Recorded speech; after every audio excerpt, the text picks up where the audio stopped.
I'm sure most of you are aware of the recent television special that claimed to give an honest, candid, and revealing look into the private life of one of the world's most successful and controversial celebrities, Michael Jackson. The revelations were explosive. The ratings were enormous.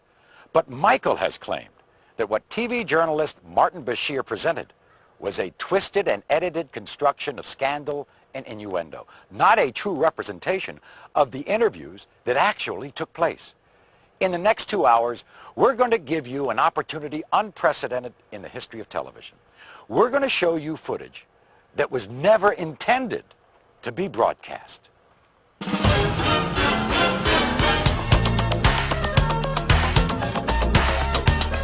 Tonight, the private video from Michael's own cameras. Cameras that shot the Michael Jackson interview. The footage you were never meant to see. As much as I do not speak about my family, I will. Right now. For the first time, Michael's ex-wife speaks out in public. My kids don't call me mom because I don't want them to. You'll find out what really happened during the astonishing incidents with his children in Germany. And I've seen better. People that flip their kids up in the air, do somersaults and catch them. To be honest with you, I think wait another 4 or 5 years, the kids will come in front of a camera and they will defend their daddy. You'll hear about Michael's childhood. One of the things I can see this man tried to do, he tried to pin something on me where I was real brutal. You'll find out how Michael really feels about his father. He doesn't know this, but I walk in the room and his presence will be there and I would faint. You'll hear about Michael's surgery that the other special didn't mention. The whole top of his head caught fire right in front of my eyes. You'll hear the truth behind Michael's children and their disguises. Michael's very proud of his children. I'm the one who's terrified. You'll go behind the rumors of the Neverland Ranch. I never did. I would slit my wrist if I were hurt. And find out how those rumors have driven a family from their home. Gavin called me. He was crying on the phone. He went in gas station. The kid in gas station, they start kidding. Oh, you are the kid doing this with Michael. You slept in Michael. They ruined this kid's life. You'll hear from the people closest to Michael.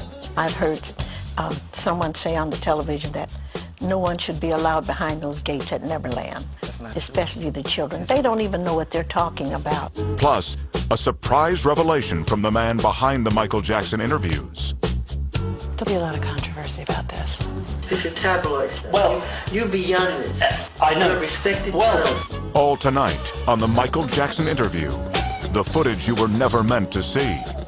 Hosted by Maury Povich. With Mr. Bashir's full knowledge, Michael had his own behind-the-scenes camera documenting the major interviews. The quality of the audio and video may be a bit raw at times, but it will enable you to see and hear the interviews as they actually happen, and will allow you, the viewing audience, to draw your own conclusions.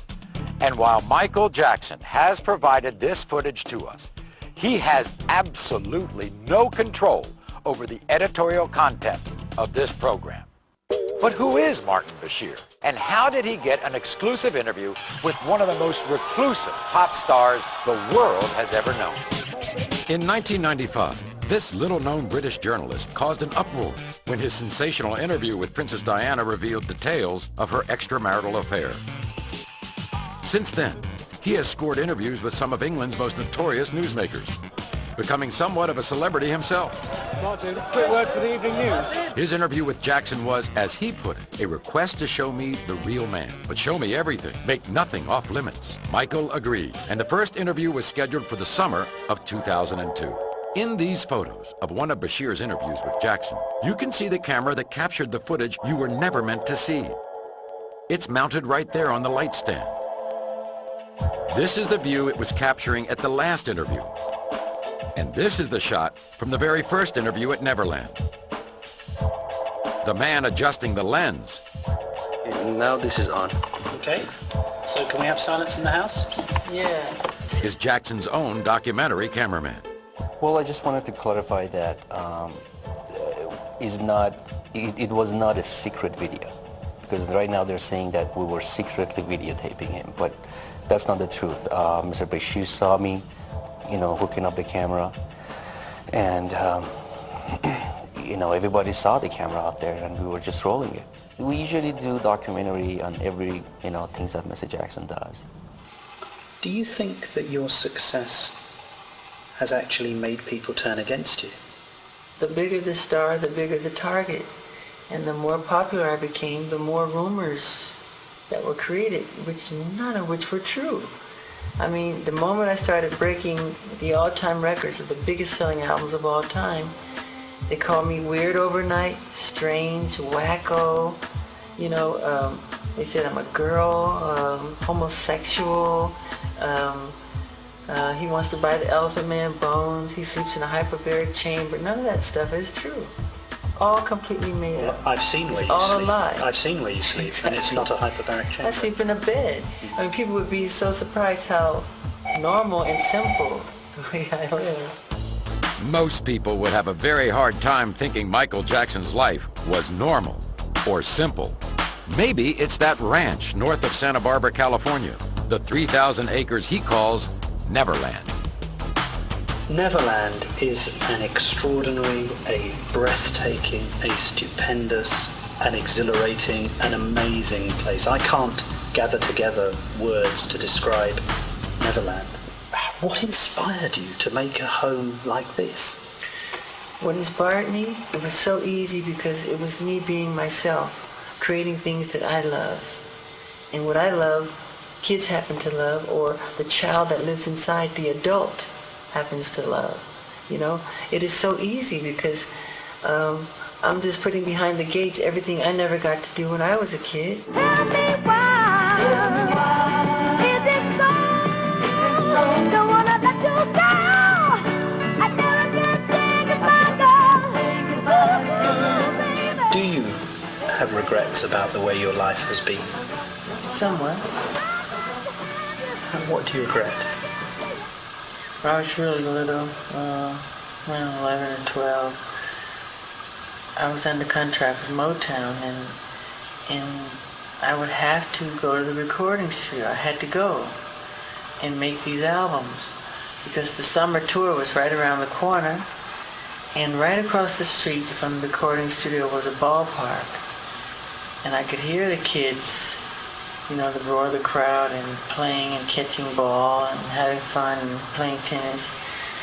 And some of those times I so passionately wanted to just go over there and just play a little bit and not go to the recording studio and sing. Just to, you know, have some fun with the kids. And I couldn't.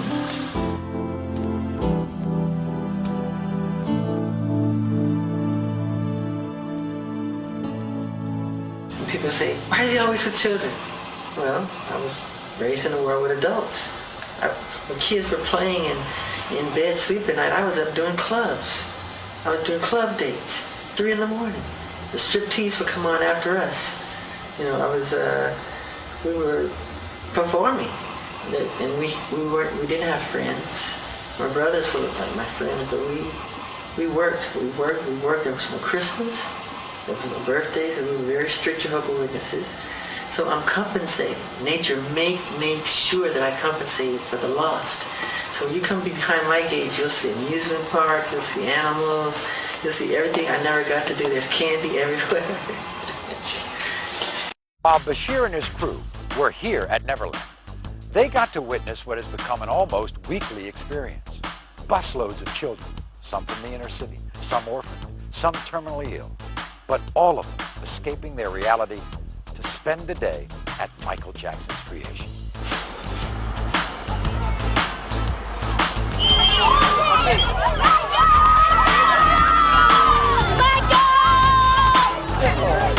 Listen, kids.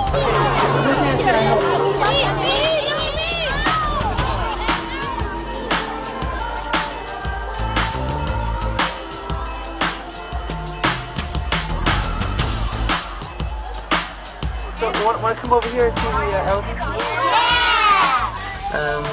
I feel totally at home with them. I can talk to them one-on-one because they don't judge you. You know, they're not looking for anything. They just want to have some fun, you know. And that's the same with myself. And I can connect to that, you know. I can understand that. And the fact that I missed out on so much as a child. As soon as they come in the room, for me, the room lights up. I like the sound it makes. That's great. They're really funny. Oh my God, they're funny. Didn't one of them say something funny to you yesterday about... Yeah, one of the boys said to me, he said, he saw all the rides and all the amusements, and he said, Michael Jackson, you own all of this? I go, yeah. He said, you paid for all of this? I said, yeah, I did. And you still have money left over? That's exactly what he said to me. I said, yeah. I said, yeah. He goes, I can't believe it. He said, I can't believe it. That's exactly what he said. He was amazed that I still had money afterwards. We're Make-A-Wish staff members, and we are escorting all the Wish families that came to meet Michael. It's just great to be a part of it and see how happy they are.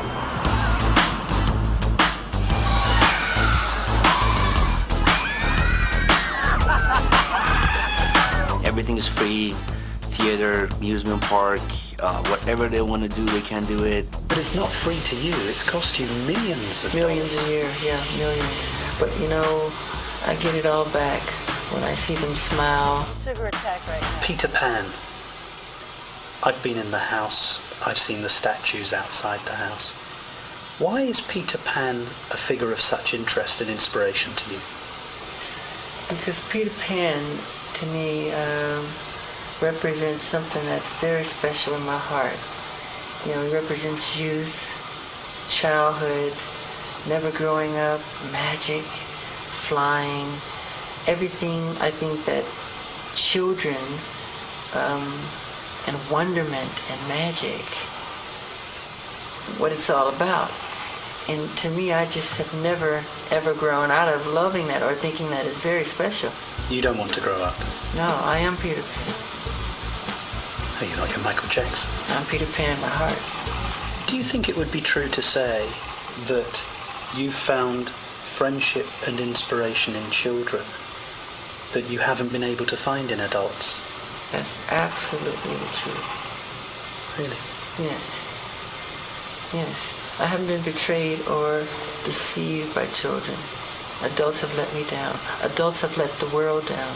What you're seeing all took place on the day that Martin Bashir and his crew were filming at Neverland. You actually see him in several of the shots being taken by Jackson's camera crew. This was supposed to be a documentary to tell the truth, everything. And I mean, who would bring somebody to his life and open up all the way and wanted to lie about it? You know, if I want to lie about it, don't even do it. He didn't have to do this documentary. Nobody forced him to do this documentary. After a full day spent with children from the Make-A-Wish Foundation at Michael Jackson's Neverland Ranch, what was Mr. Bashir's comment? We'll quote directly from his appearance on ABC's Primetime Thursday. One of the most disturbing things is the fact that a lot of disadvantaged children go to Neverland. It's a dangerous place for a vulnerable child to be. Now, I'm not saying that I saw any evidence of Michael Jackson being involved sexually with any children. Quite the contrary. But what I'm saying is that children who are vulnerable should not be going into the house of a billionaire superstar where they sleep in his bed. As we said, that was Bashir's comment heard on TV by millions of people. But what did Bashir say to Michael Jackson about this day at Neverland? Let's take a look at the footage that was captured by Michael's camera, documenting the interviews. The problem is, you see, nobody actually comes here and sees it. But I was here yesterday, and I saw it, and it's nothing short of a spiritually kind thing. He does it all the time. I know, but I've told him. I know. A lot of people see it, but they never talk about it, and I've said this to him, and what I've wanted to convey is those two things. And what we've had the privilege of doing this week is not only talking about the musical genius, but about what we saw yesterday, which was incredible. The woman you see has been Michael's makeup artist for over 20 years. After listening to the glowing praise Bashir had for Michael in this interview, she had a very hard time believing he could call Neverland a dangerous place for children. I've never read about that. I didn't even... It's so hard for me to imagine that Michael opened up the gates not only to Neverland but to his heart, to Bashir. And I really thought that Bashir got it. It's getting And worse. like, he does, I mean, I can't tell you, I know with him, you never see anybody talk about that stuff. That what he pep around did. a bit, so a bit. But when more on Michael. Michael's talking, Twist like but when this. he's talking about the things that he's passionate about, it's obvious that it's in his eyes. Yeah, This is what's in his people heart. usually don't ask these questions of him. That's it. And if they do, they don't make it in the papers, they don't make it on the interviews, it's all the negative stuff. Stupid rumors. And they cut questions out, and they just like they make it. That's why he doesn't even do interviews anymore. They twist everything. From the moment I met him, I mean, I remember. How can people be so cruel? Like, I read an article and I was crying, and he goes, It's disgusting. Well, we ain't doing that here. Now, what could make an award-winning journalist have such a different opinion between what he would say on the air and what he would say in the interview footage not included in his special? It appears that after Mr. Bashir had called cut for his own camera crew, he may well have forgotten that Michael's camera was still recording his every word, a possibility supported by a written request from both him and the producers of his special to make Michael's footage available for their review. The different opinion expressed by Mr. Bashir regarding the safety of the underprivileged children who visit Neverland is only the first of several contradictory moments captured on tape, all of which you will see and hear on this program. When we come back, an exclusive interview with Michael's ex-wife. As much as I do not speak about my family, I will. Right now. Michael makes a long overdue confession. You had sex with Debbie. Yes. I know that's difficult for me to say because you're so embarrassed. But you actually had sex with her. You conceived those children. Yes. And Debbie tells us about the result. And then his son was born. And the look on his face. Plus, a very surprising revelation from Michael's private cameras. All when we return to the Michael Jackson interview. The footage you were never meant to see. Be careful what you do. Don't go around breaking young girls' hearts. And mother always told me, be careful who you love. And be careful when you do. Because the lie becomes the truth. Hey, the pretty jeans, not my love. She just a girl. That I am the one. But the kid is not my son. She says I am the one, but the kid is not my son.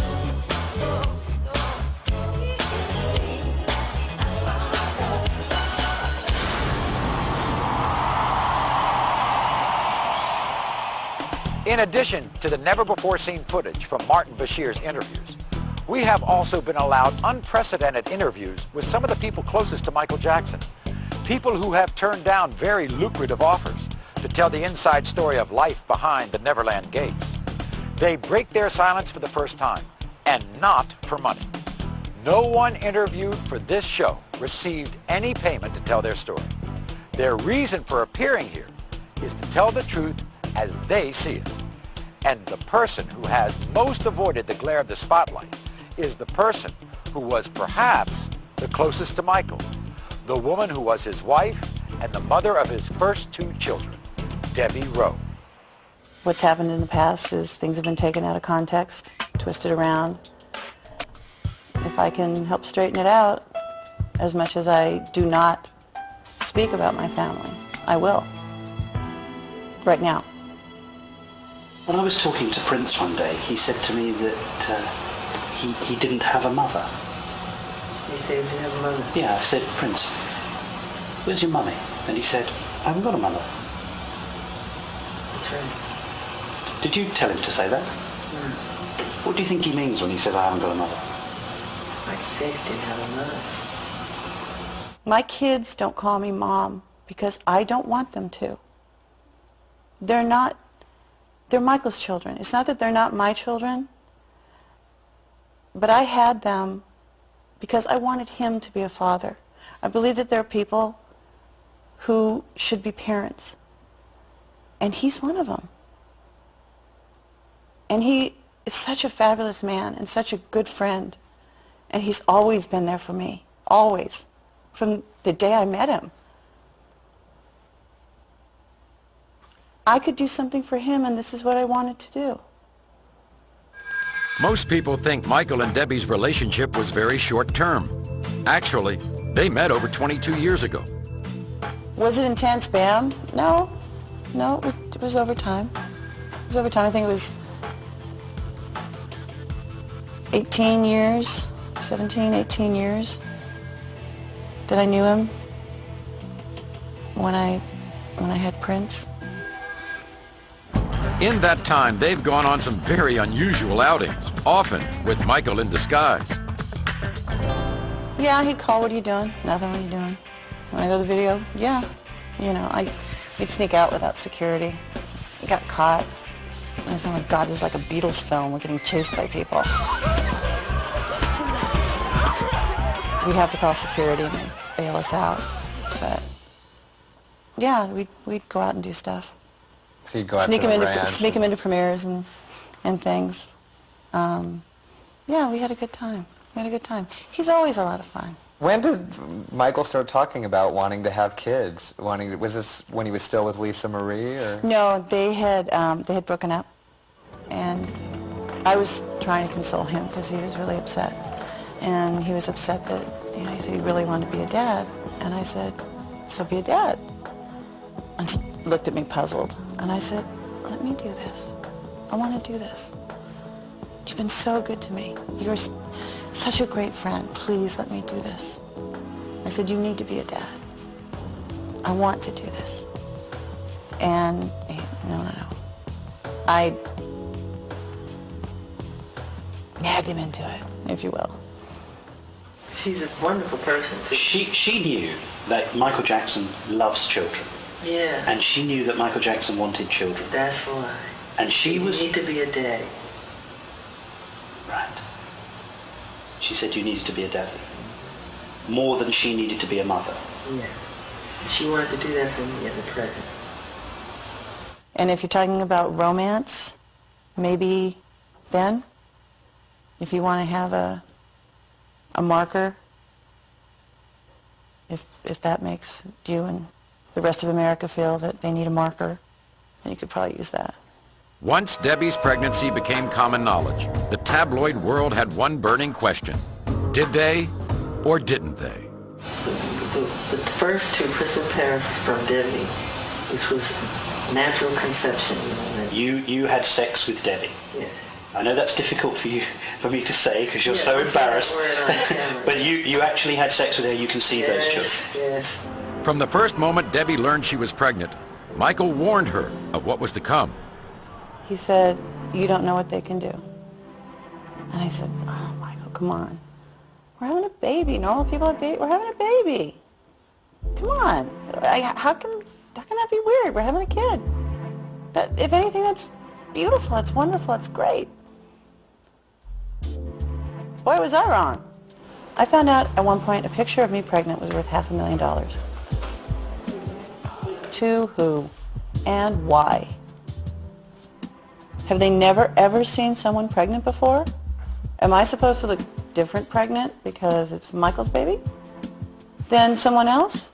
As you've heard, the decision to have Michael's child was easy for Debbie. The actual birth was another matter. And we were very excited. Michael was definitely more excited than I was.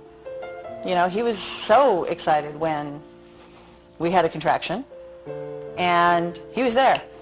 We had videos, we had music, you know. And it was long. It was 23 hours. And I had a very colorful language.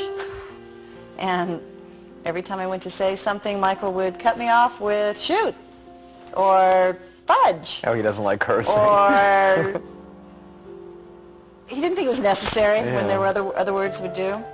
So, but he was there the whole time, held my hand, stroked my head,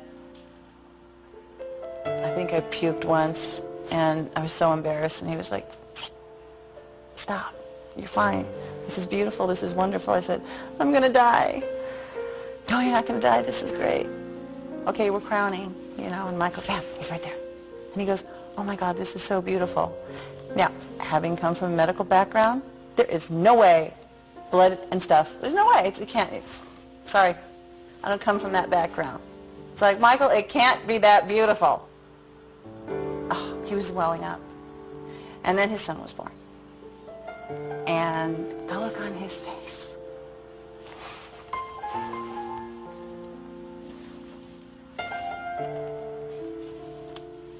Talk amongst yourselves.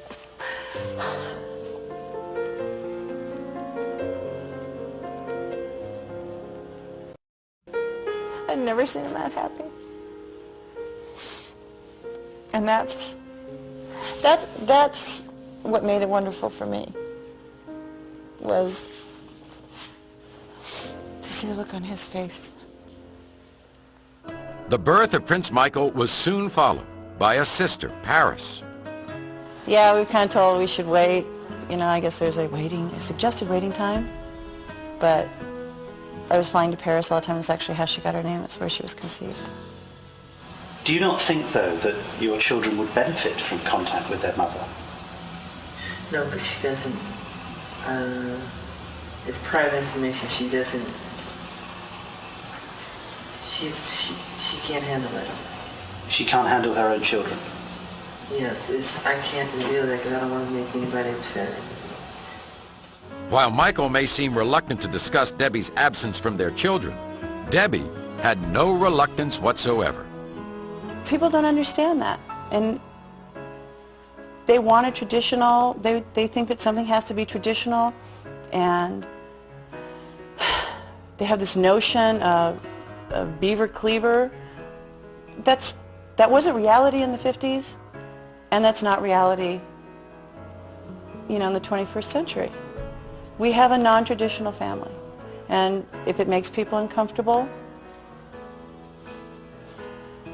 it's a shame that they're not more open. We are a family unit. Michael and I will always be connected with the kids.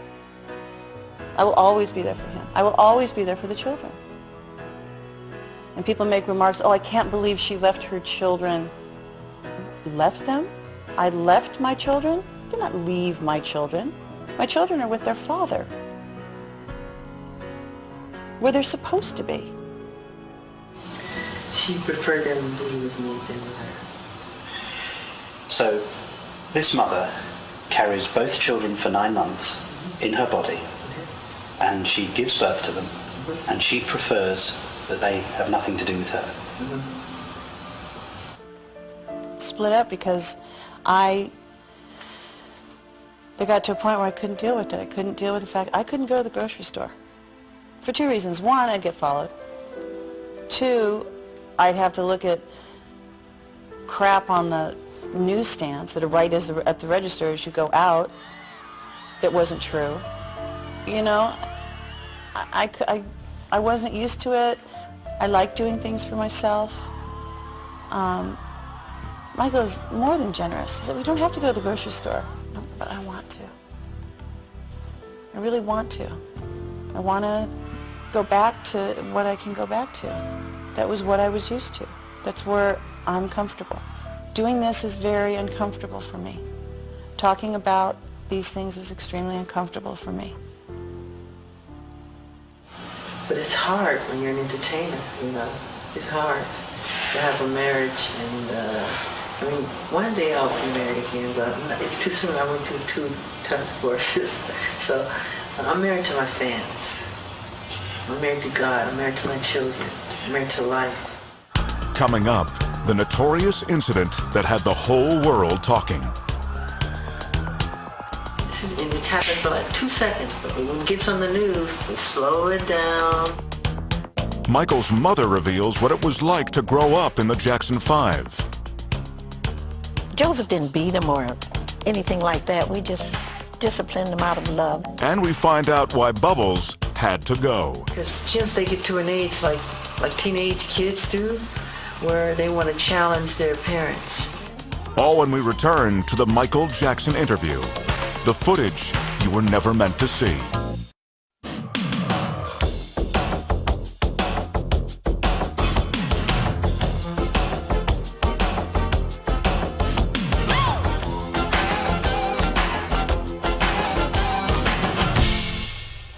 When Martin Bashir arrived to film Michael and his children, Bashir was immediately confronted with one of the major worries of celebrity parents, the horrible danger of kidnapping.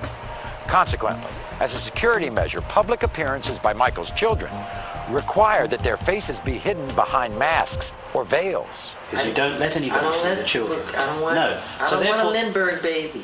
Somebody took Lindbergh's baby, Charles Lindbergh's baby, took him in the forest and burned him to death. Okay, so I don't want that to happen to my children. Bashir's repeated questioning fails to establish one important fact: whose idea it was to wear them. I obviously have some influence, as their faces are still covered. That was my request, not his. Michael's very proud of his children. I'm the one who's terrified. I'm the one who's seen the notes that someone's going to take his children. They're not. They're not.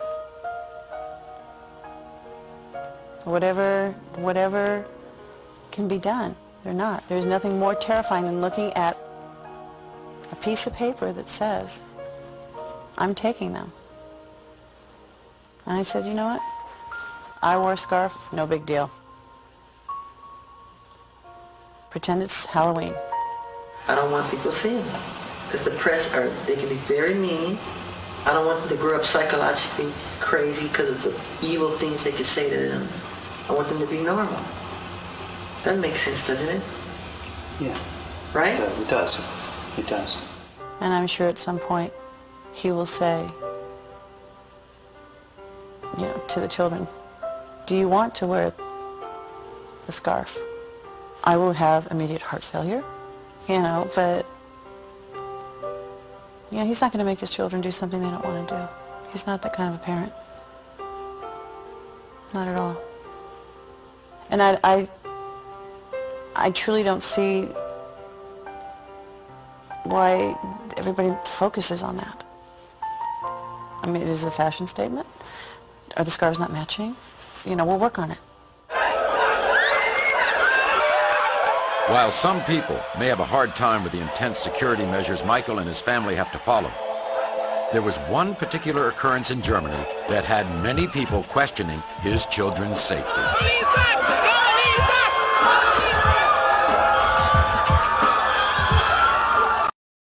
Take, for example, what happened in Germany, where there was a huge outcry, Yeah. and you suffered a great deal of negative comment in the press. Yeah. Was there no one in your group who said, Michael, even though you're not going to damage your child, and you would never harm your child, but Michael, if you dangle blanket over a balcony, you are going to be severely criticised? No, because... Was there no one in the room who would say, Michael, don't do my it? governesses were up there. And they didn't say no? No, because I was holding that baby strong, hard, tight. No, that's exactly what I'm saying, You though. know, and I know better. And I've seen You know better. people that flip their kids up in the air and do somersaults and catch them. And, you know, I get caught up in the moment. It's holding on tight. Just let them give a wave. And, but it happens for like 2 seconds. But when it gets on the news, they slow it down. They don't show the crowd. It makes me look like I'm this eccentric idiot dangling his baby over a balcony like a nut. I think the media took it and ran, like they do everything else. Yeah. And it's just like, oh my God, he's not dropping the baby, please. Please. They blew it up into something it's not.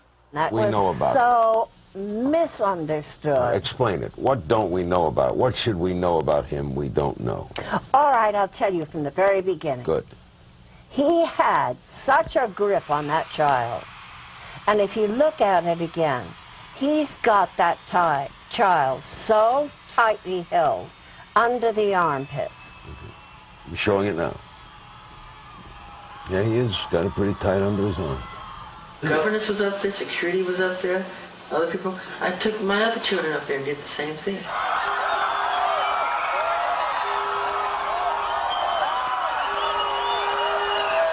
Like I said before, he's very proud of his children, you know? And to listen to his fans all night long, they're so adoring and so loving and loyal. And they'll be there all night. And they wanted to see the little one. And he showed them the little one. Nothing inappropriate. May not have been the best thing he's ever done in his life, but certainly I think it was made too big a deal of. Even now you're happy that you dangled him over the... Not happy that I dangled him over the balcony, no. You're not happy that happy. I let the kids give that... a wave to him. In spite of his admission that he was not happy about the incident, it still did not seem as troubling to Michael as it did to people around the world. A point Martin Bashir made both in his TV special and in his comments on Primetime Thursday after the show aired. He said that they are restricted, they are overly protected. I was angry at the way his children were made to suffer. What he said about Michael's parenting skills in the footage that was not aired appears to paint an extremely different picture. And we must stress, what you're about to see and hear happened during Bashir's final interview with Michael, long after the incident with the baby on the Berlin hotel balcony. One of the things that I noticed about you over the last year is your relationship with your children. And I have to say to you, and I didn't know you before, and you haven't put on a front, your relationship with your children is spectacular. I love them. And in fact, it almost makes me weep when I see you with them, because your interaction with them is just so natural, so loving, so caring. Thank you so much. And everybody who ever comes into contact with you knows that. I'm crazy. I would die for them. I mean, I'm crazy about it. And I tell them, I look into their eyes every day. I make sure I do it. I say, look at me. I say, I love you very much. In the eyes. What they actually say to you is they love you and you say, I love you more. That's what you say every single time. Say that, right? That's your phrase, and I've heard it. I've heard it once, I've heard it a million times. Yeah, and they say such sweet things sometimes. And I didn't tell them to say it. They say it all the time. Like Prince will come to me and say, Daddy, thank you for giving me a brother. All the time. You know, parents will say that too. Thank you for giving us a brother. You know, and I would like to have more children. You know what? If he called me tonight and said, let's have 5 more, in a heartbeat. You would do it again In a if he heartbeat. asked you. But In a heartbeat. Now, what could have persuaded one of the world's most reclusive superstars to grant an interviewer and a camera crew entrance into his life? Now, according to Jackson, it was to answer many of the important questions that tabloids and fans have been speculating about for years. As you've seen, not all of those important answers made it on the air. And as for the not-so-earth-shaking ones, well, they were edited out too, like the whereabouts of Mr. Jackson's former constant companion. Where is Bubbles now? Bubbles is, he's with a caretaker with like 40 to 50 other chimps, because chimps, they get to an age like teenage kids do, where they want to challenge their parents. Like if your father tells you to do something, you go, why? Why do I have to do it, Dad? And chimps are very much like that too. They'll challenge you, and it can become dangerous in a way, you know. And if they get angry with you and decide to take you on, it's no match. I mean, they're very, very strong. If they can take your finger off. They're very powerful. But while Bubbles was living at Neverland, Bubbles, the other animals, and Michael were virtually inseparable. Many people made fun of me with my animals, you know. If I come home from a hard day at the studio and I come home to my deer or my chimps, and I can hug them and they don't ask you anything, they don't complain, you know, they don't gossip. They just want a hug and some love and get on with it. You know, where's the pizza? Whip out the ice cream. Because the chimps, they love snacks.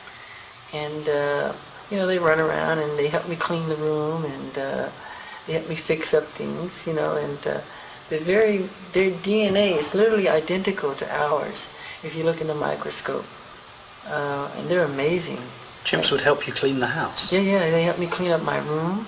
They help me dust. They do the windows. They flush the toilet after they use the bathroom. And you let the chimps use your own bathroom? Sure, yeah, of course. Bubbles would go himself. And he'd sit at the table and he picks up his spoon and his fork and he eats and he's very polite and they're very intelligent. While in Berlin with Jackson, Martin Bashir was invited to accompany Michael and his 2 children on a trip to the zoo. But because someone had evidently tipped off the press, the paparazzi were out in force, causing chaos and a potentially dangerous situation for the Jackson family. Do you know it took us 3.5 hours to get in and out, and we spent 4 minutes in front of the gorillas? It was chaos, Michael. Yeah, it was chaos. You filmed it, right? Yeah. I was in the middle of it. Our cameraman fell over. Yeah. And at one point, Prince got hurt by someone's umbrella. Yeah. Do you really think it was worth the pain of 3.5 hours for 4 minutes in front of the gorillas? Well, I'm not a foreseer of events. I'm not a soothsayer or a prophet of any kind, but I didn't know that was going to happen like that. As you've seen and heard from Michael's behind-the-scenes camera of Bashir's interview, Bashir seems to express a genuine concern for the welfare of Michael's children and raises the question as to Michael's apparent lapse of parental judgment. Bashir comments, "It was no kind of trip for 2 young children, and everyone could see it, but Jackson himself." But what Bashir doesn't include is Michael's explanation that Michael was informed that the zoo would be closed during his visit. I go to the zoo all the time. I go usually when they close it down. And they told us this would be closed down, and they didn't. They left the gates open, and fans and people start pouring in. Well, in fact, what the owner said, because I was there, he actually said that his view was, at the end of the normal opening hours, he would have closed the zoo and then just opened it for you and your family. But you decided not to go then. You wanted to go in the day rather than... It's not true. Is that not true? It's not true. That was what he said. I wouldn't want to go in the day, especially if I have a problem with the sun. Well, it was winter in Germany, so it wasn't... Yeah, it wasn't nighttime summer. would have been much cooler. Yeah. But wouldn't it have been better to have gone at night? Yeah. So why didn't you? I never knew that was the proposal. I thought we had a slot and that was it. This was like just a misunderstanding from the zoo part and, you know, Michael's people, and they thought the zoo's going to be closed, but it wasn't. But that whole thing was not a big deal. I mean, he goes through that all the time. Coming up, Michael's video cameras capture a very revealing moment. So they're so quick to call you strange and weird. It's almost as if you're forced to be different. Michael's father reacts to Bashir's special. Well, one of the things I can see this man tried to do, he tried to pin something on me where I was real brutal. What caused the surgery the other special didn't tell you about? He was so badly burnt on the top of, the whole top of his head caught fire right in front of my eyes. The devastating disease that Michael claims turned him porcelain white. Said I was putting on cream to make myself lighter. That's not true. How did I know? And friends of Michael who were forced to leave their home. All when the Michael Jackson interview, the footage you were never meant to see, continues. We'd like to remind you that while Michael Jackson provided much of the footage you are seeing tonight, he has absolutely no editorial control over the content of this program.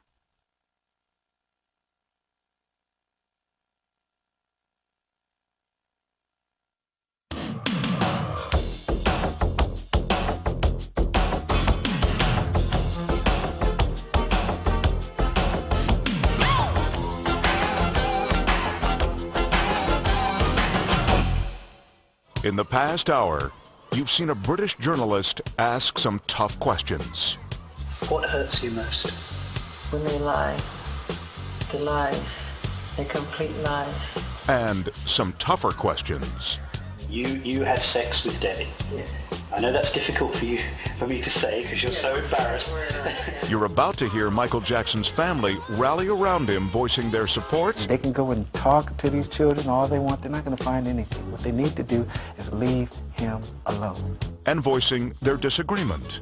I hear Michael saying that he's lonely, but back in those days, Michael had his brothers. He had all his brothers to play with. You've seen Michael's ex-wife come forward for the first time with expressions of emotion. I'd never seen that happen. And that's what made it wonderful for me. And expressions of strength. I cannot leave my children. My children are with their father, where they're supposed to be. But most of all, you've seen Michael Jackson's own private cameras catch the good, I think God outdid himself when he created children. the bad, If you dangle blanket over a balcony, you are going to be severely criticized. the strange. You let the chimps use your own bathroom. Sure, yeah, of course. Bubbles would go himself. And the strangely human. I am Peter Pan.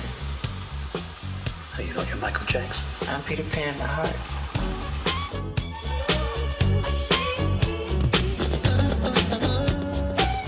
But what you've seen so far is only the beginning of the Michael Jackson interview, the footage you were never meant to see.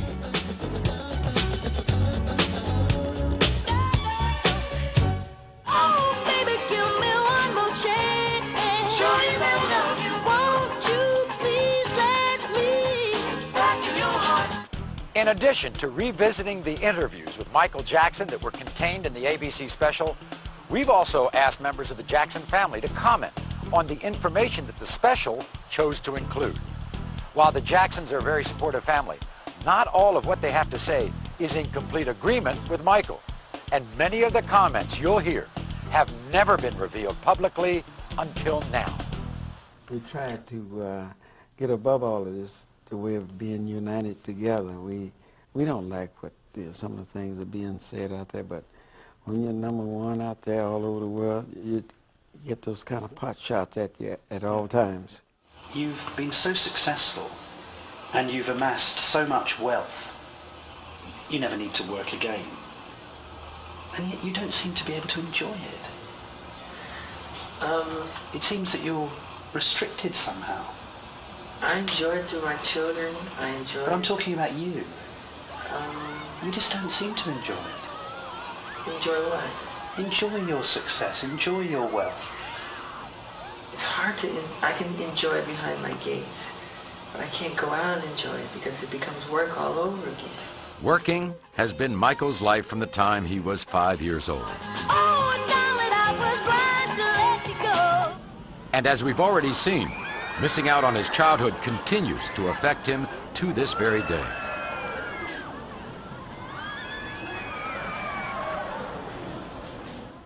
You often seem very lonely. Is that true? I used to be very lonely, painfully lonely. So you have no idea. I used to walk the streets looking for people to talk to. I hear Michael saying that he's lonely, but back in those days, Michael had his brothers. He had all his brothers to play with. Yeah, all of us. Oh, and so, you know, and the kids that he bought all the candy around, he buy so much candy, and kids would be in a circle, standing around in a circle, and they all be eating candy off the allowance I had given him. But one thing he enjoyed, to see those kids eating that candy, he'd be laughing. Weren't you surrounded by your family, by musicians, by people wanting to be your friend? You were an international superstar. How can you say you had no friends? Because those people spoke to me on a language on another level that was musical, that was entertainment, but to get away from that, to separate oneself from that, and to try to discover the fun things about life. When do you feel lonely? When do I feel lonely?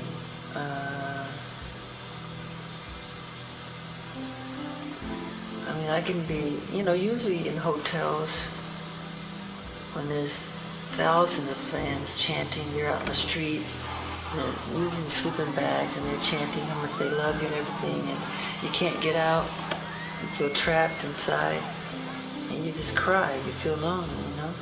And there's all that love out there, but still you really do feel trapped and lonely that you can't get out. And if you go to a bookstore, if you go out, if you go to a club, which I don't like clubs, you know, every book you buy, they want to know, why are you buying this? Why is Michael Jackson buying this? Why is he reading this? Or you go to the club, as soon as you go in there, every song is my song, as if I want to hear my music. And everybody starts chanting for me to dance. So it becomes a show all over again. So you can't go anywhere. So wherever you go, you know. That's not much of a life, is it? I know, it's difficult. And I don't want to complain like I'm complaining, because it comes with the territory, but I don't think people understand the other side that comes with it. So they're so quick to call you strange and weird, but it's almost as if you're forced to be different, because it's not normal life, you know? I can do the normal things, go to the store and buy a piece of bread, a piece of candy or something. He can't do that. So that would cause you to become a recluse or to sort of be withdrawn. Do you not sometimes wish that you could go to the local store and of course buy yourself some food and come back, or go to a Of bar? course, I want to go to the market, like one of those markets, and take one of those carts and throw some food in there and go down the aisle. I would love to do that. Can you do that? No, of course not. Of course not. I tried, and the whole place stops, you know, and everybody's chanting and getting your autograph, and it's hard. It doesn't work. That's why I love putting on disguises. One of the disguises Michael would wear in public was from his music video, Ghost. A makeup process that took several hours and would turn him into a completely unrecognizable and very large white man. I'll sit on a bench at Disneyland, a fat suit. I just sit there and I love it. I learned so much. Watching people, studying people's characters. And that's what I like. I like going inside. And that's the same thing as performance. You can tell right away when an artist, you can read it on her face when she's dancing. She's counting 1 and 2 and 3 and 4 and 5 and 6. And you can see it. But that's the wrong concept for dance. Dancing is about feeling, not about thinking. So when they count, they're thinking. You should become the bass, become the drums, become the guitar and the strings. You just become a oneness, you know?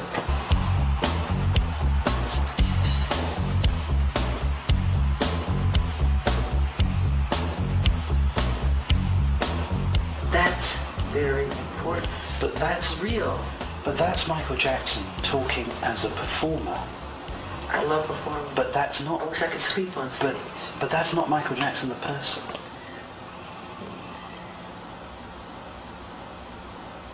One of the most compelling and revealing lines of questioning that Martin Bashir pursued had to do with the strict discipline that Michael and his brothers endured at the hands of their father. Unfortunately, this is footage that Mr. Bashir and his producers have not allowed us to show you.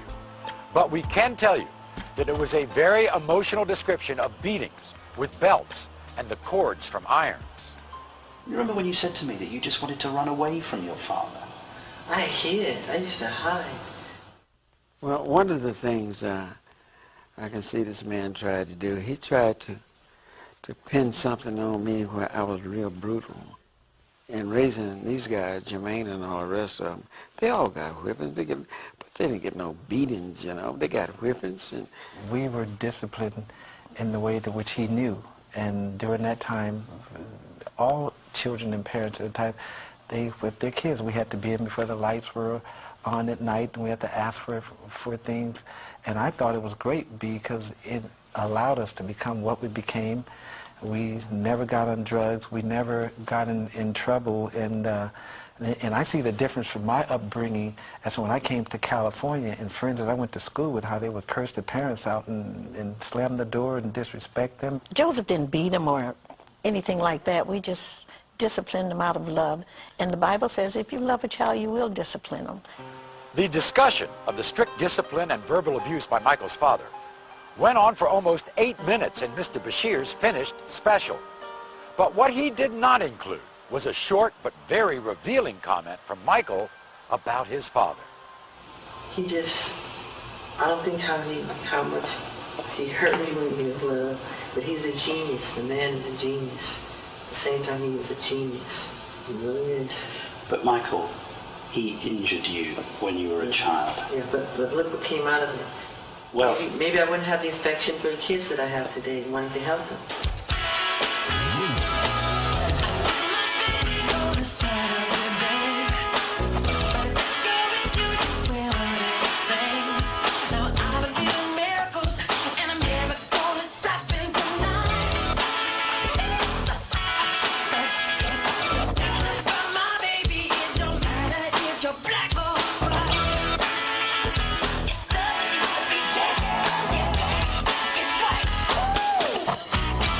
Without a doubt, one of the most controversial topics of Michael Jackson's life is his relationship with children.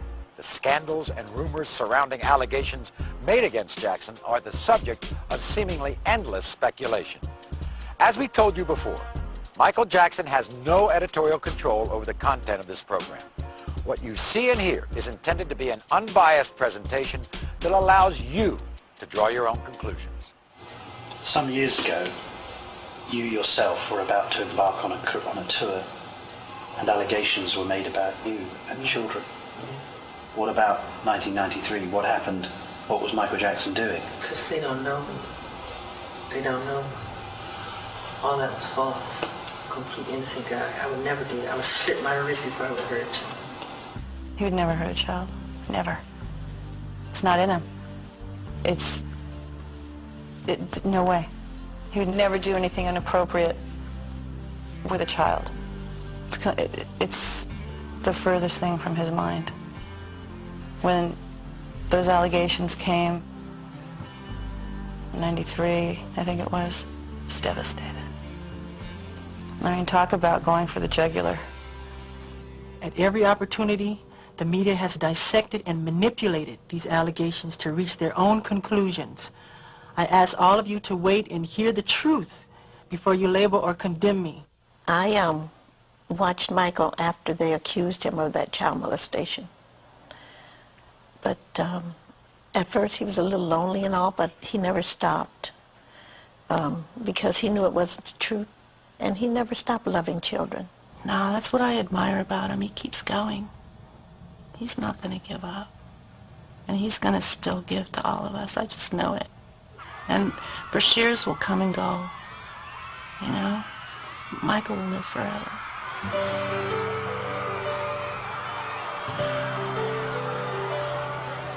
Apparently there's some confusion with sleeping in beds.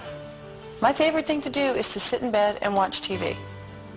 If you're coming over, take your shoes off, get on the bed, or watch the TV. Michael was never indicted. I said he was never charged. He was never anything. Now, they came in this house, right, and they tore this house apart. They went in my mother's safe. They went in, and they tore it up, and they went in my mother's high blood pressure pills, and they were looking at, I mean, just what were they looking for? They were trying to get some crap on Michael that was not true. What hurts you most? When they lie. The lies. They're complete lies. And it hurts. And it hurts me because I know there's children out there who has to hear that crap. Why do people do that when all you have done is brought some of the most beautiful music, most beautiful popular music that many of us have ever heard? Why do people want to judge you if you've done, all you've done is been an artist and brought wonderful music? Because with success, people become jealous. It hurts to be misunderstood. No matter how much you try to put people on track, there will still be some judgment. Things said that it's so far. Following the broadcast of Mr. Bashir's special, the speculation about what went on in Jackson's private life was once again headline news, primarily due to the story of Gavin, a young man who had reportedly been dying of cancer. Gavin was somebody who was diagnosed with cancer. Doctors gave him, I think, 3 weeks or 1 month to live. One of his last wishes was to meet Michael, a request fulfilled through Los Angeles businessman Jamie Masada. Then he said to me, he said, under his breath, he said, I want to meet Michael Jackson. At that point, I didn't know Michael Jackson. And I just came out of the room, I started crying. I didn't know what to do. I called Neverland. I said, is any way you can get a chance to call the kid?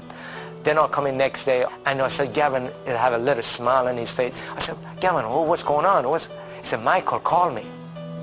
Gavin and his family formed an immediate bond with Jackson, creating an atmosphere that many believe played a large part in Gavin's recovery. You know, 2.5 years ago, the doctor, they said 2 more weeks he's dead. Now he's alive. His appearance on the Bashir special showed a seemingly healthy and happy young man, clearly very fond of Jackson. And while Mr. Bashir did touch on Gavin's amazing recovery, many believe that the real focus was on Michael's relationship with the young man, especially the revelation that they had spent the night in the same room. The thing is upset me right now. The reason I'm giving you in the interview, because Gavin called me. He was crying on the phone. He went in gas station. The kid in gas station, they start kidding. Oh, you are the kid doing this with Michael. You slept in Michael. It's horrible to do to a kid. This kid been through life. He's been through horrible life so far. Since Mr. Bashir's documentary aired, Gavin and his mother have gone into seclusion after being bombarded by requests for interviews from tabloids around the world. This statement released to the press by Gavin's mother says, I'm appalled at the way in which my son has been exploited by Martin Bashir. The relationship that Michael has with my 3 children is a beautiful, loving, father, sons, and daughter one. To my children and me, Michael is a part of our family. In addition, she is considering action against Mr. Bashir for including Gavin in his special without parental consent. You can only take the lies for so long. And I've reached my limit. And that's why I'm doing this. I'm not here to defend my boss. I'm here to tell the truth. I didn't really know how you behave with the people who come to the ranch and come to your home. I hadn't seen it. And you were the most generous person. But I looked around here yesterday, and some of the people really appreciated it. But others were greedy. Others couldn't help themselves. Do you sometimes despair of human nature? Yes. One of the topics repeatedly brought up in Martin Bashir's interviews is the same one that has been the subject of speculation by countless tabloids, talk shows, and comic monologues for over 20 years. Michael Jackson's changing appearance. Having surgery or changes or whatever, cosmetic surgery or anything like that. People have that sort of thing in this country all the time. All the time. People go on a weekly basis to have things changed. And most celebrities, most movie stars, you know. So why is it such an issue that you do that? But the fact that they said I had, like I'm overly obsessed with it, it's not true. That's not, the things they've said that I've done are not true. I haven't had my eyes done. I haven't had my cheekbones done. I haven't had my lips done. I haven't had my chin done. That's a lie. They just go too far.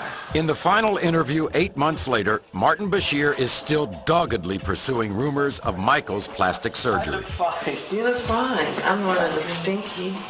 That's a nice. But you don't look stinky. An area of his life Bashir said he felt Michael had been less than honest about. You know, you physically changed, haven't you? The photographs of you, if I look at them. No, it's called adolescence. It's called growing and changing. Yeah, but even the shape of your face has changed. No, it has not. I've had no plastic surgery on my face, just my nose. It helped me breathe better so I can hit higher notes and have clear. The press is like to add on all this stuff. Nothing's been done to my eyes, cheekbones, chins, lips, nothing. They made it all up. Do you think that people do go too far with plastic surgery, generally? Do you think it's become... up to them. So why are you so defensive when people say, Mick Jagger's had one, Paul McCartney may have had one, Michael Jackson's had one? They don't do it that way. What do they do? They just pick on me like I'm the only one that does it. That's why. So if people said, well, actually, Michael's the same as everyone else, then it wouldn't upset you so much. It wouldn't upset me so much. You know, if you want to have a facelift, you have a facelift. Yeah, if it makes you happy. Regardless of your opinion about the extent of Michael's plastic surgery, one fact is clear. Martin Bashir's TV special made only passing reference to one of the most noticeable differences in Michael's appearance. Bashir quoted people as saying that when Michael Jackson was a boy, he was a black kid. And now as an adult, he looks like a white man. Which was a rumor. They said I was putting on cream to make myself lighter. That's not true. I have vitiligo. You have a condition. Vitiligo is a medical condition that Jackson claims has afflicted him for more than 20 years. This disfiguring skin disease affects nearly 2% of the world's population and strips all pigmentation from the skin. The result is not just pale, but porcelain white. In the beginnings, the vitiligo started happening relatively early. You know, he even was trying to hide it from me. He tried to hide it for quite a while. You know, we'd always try to cover with makeup and even out his skin tone and everything until it just got so extensive. I mean, it's all over his body. We were always trying to hide it and cover it for the longest time until he just had to tell Oprah and tell the world, listen, I'm not trying to be white. I have a skin disease. The loss of pigment exposes vitiligo sufferers to great risk of skin cancer, requiring constant shade from the sun and thick makeup or sunblock to lessen the exposure. You know, in the beginning, I tried to cover the light spots to the darkest part of his skin, but then it became so extensive that we had to go with the lighter part of the skin because his whole body was reacting. He'd have to be in complete, full body makeup every inch of his body. You know, so it was easier to make the transition to him being to the lighter shade that he is. But for Michael, one of the most painful side effects of vitiligo is the reminder of the earlier skin trauma that humiliated him as a child. You talked about how when you went through adolescence, you had a terrible time. Yeah. And in fact, I had a look at some pictures of you during that period. And you did have a lot of spots. Yeah. Yeah. And being shy as I am and was, then even worse then. Terrible. It was like a disease. Perhaps the most startling omission regarding Michael's history of plastic surgery came during a discussion of the procedures that Michael admits to having. You're saying you've only ever had one piece of surgery on your nose? 2. You've had 2? As I can remember. This is where the TV show stops. But had they included Michael's answer from just 10 seconds earlier, they would have allowed him to remind us of a serious injury that severely affected his appearance. No. I was severely burned. Yeah. But apart from having that surgery because of obviously the injury of the fire. January 27, 1984. Michael was shooting a commercial that attempted to duplicate a concert performance.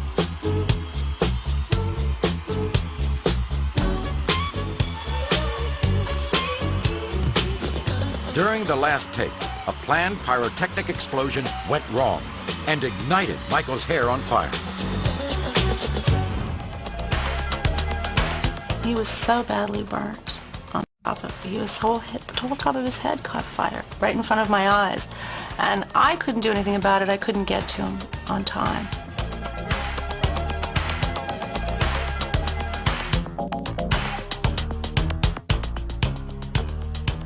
But Miko, Marlon Brando's son, was able to push away the barricades and jump on him and put out the fire with his bare hands. He will have nursing and medical personnel on call 24 hours a day. Due to his very excellent health and his very strong personal and religious commitments, he will have as excellent a recovery as is possible. Michael was rushed to the hospital, where he was treated for 2nd and 3rd degree burns. He later underwent skin graft surgery in an attempt to repair the damage. But as we noted, as severe as this incident was, it was completely ignored by Bashir.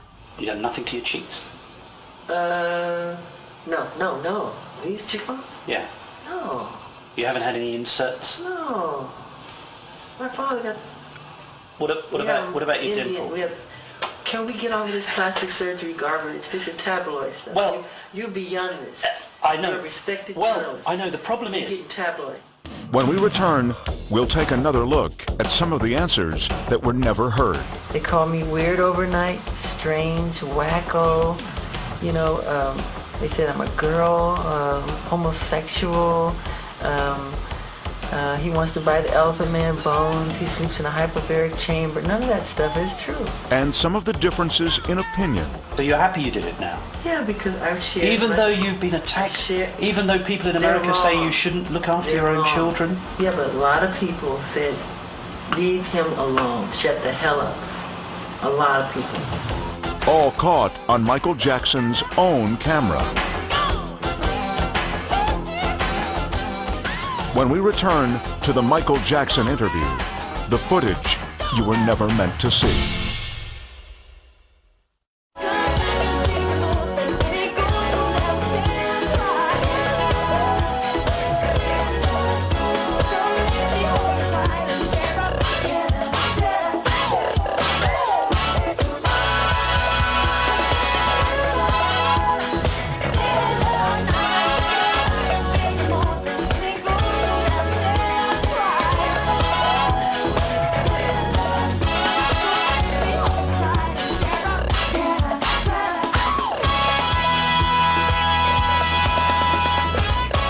One of the basic qualities of respected journalism is objectivity.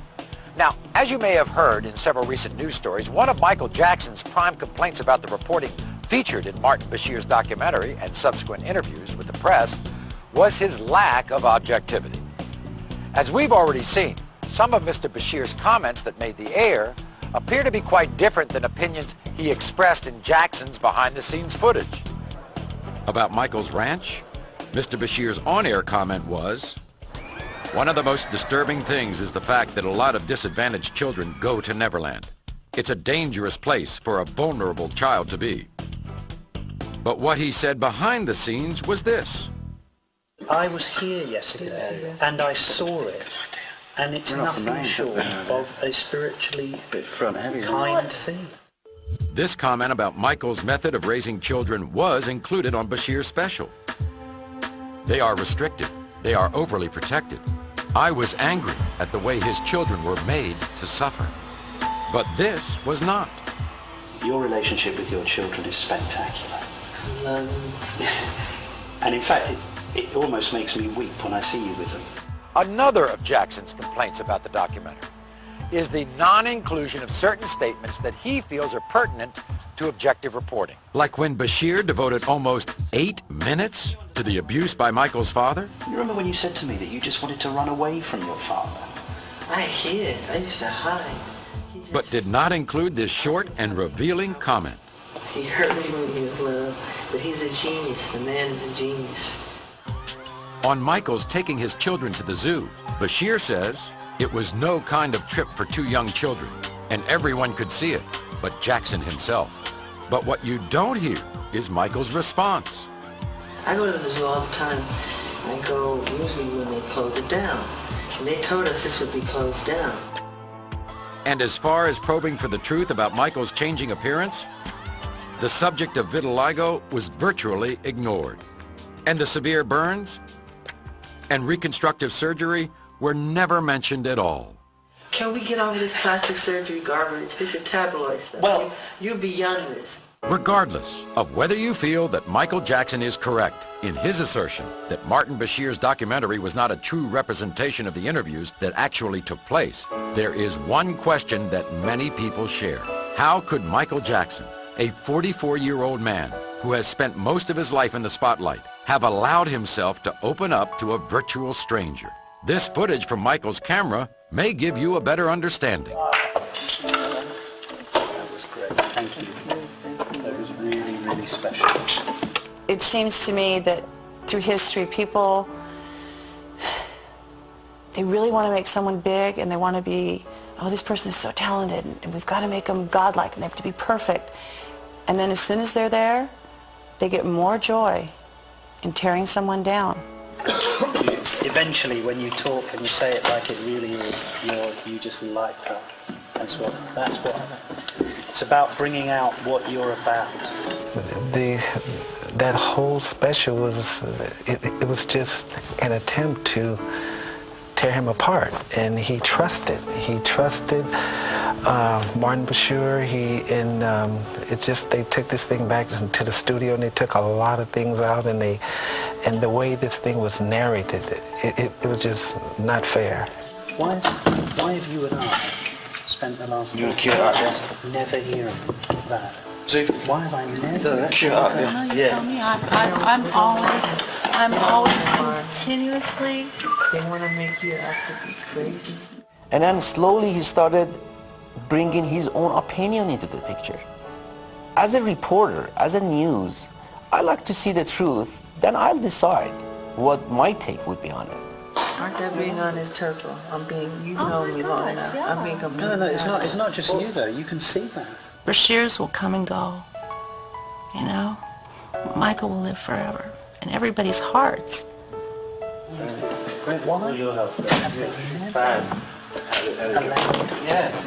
Just spoken to him and allowed him to speak. If indeed this video, whatever it was that was shot, is supposed to be about Michael, then it will show him as a caring, loving, understanding father, person, human being. Because that's what he is. No matter what you may feel about what you've seen on this program, it's hard to deny that Michael Jackson is a complex and controversial subject who elicits a passionate response from virtually everyone who comes in contact with him, whether through his music or his private life. In the past 2 hours, our only goal has been to present an objective view of events, showing them as they actually occurred and allowing you to draw your own conclusion. But we do feel it's appropriate to leave you with one more piece of information.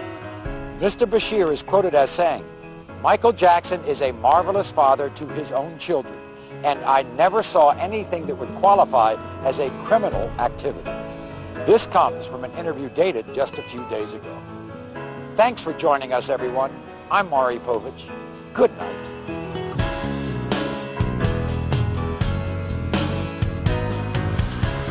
Do you sometimes despair of human nature? Yes. Yes, of course. I mean, can you ever do anything that's right? No. No. No matter what you do, there's always somebody that will say something about it. They're opinionated, you know? No matter what you do. No matter how good your intentions are, there's always some jerk, some mean-spirited person to try to bring you down. And all you wanted to do is bring some love and some joy, and, you know, that's all.